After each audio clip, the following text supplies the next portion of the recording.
December মাসে বর্গভীমা মায়ের বাৎসরিক যজ্ঞ অনুষ্ঠান হয়ে থাকে। আজকেই সেই পুণ্য দিনটি। আপনারা কি জানেন এই বর্গভীমা মায়ের যজ্ঞ অনুষ্ঠানে অনেক দূর দূর থেকে পুণ্যার্থীরা এখানে আসে শুধুমাত্র মায়ের একটু দর্শন নেওয়ার জন্য। মা খুবই জাগ্রত, এটা সবাই জানে। মায়ের কাছে কেউ যদি কিছু মন দিয়ে ডাকে মা কখনো তাকে নিরাশ করে না।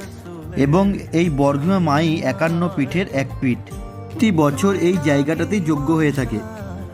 আপনারাও যদি চাইতেন এই যজ্ঞকুণ্ডেতে এসে আপনারা মনের বাসনা জানিয়ে ঘি দিতে পারেন। প্রতিদিনই মায়ের মন্দিরে প্রচুর ভিড় হয়ে থাকে, কিন্তু কিছু কিছু বিশেষ দিন আছে যেখানে মায়ের মন্দিরে দাঁড়ানোর মতো জায়গা থাকে না।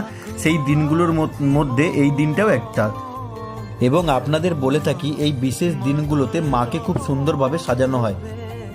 এখনও পর্যন্ত যারা যারা মায়ের মন্দিরে আসার সৌভাগ্য পাননি অবশ্যই মায়ের মন্দিরে একবার আসুন এবং আপনার মনের বাসনা জানিয়ে যান মাকে।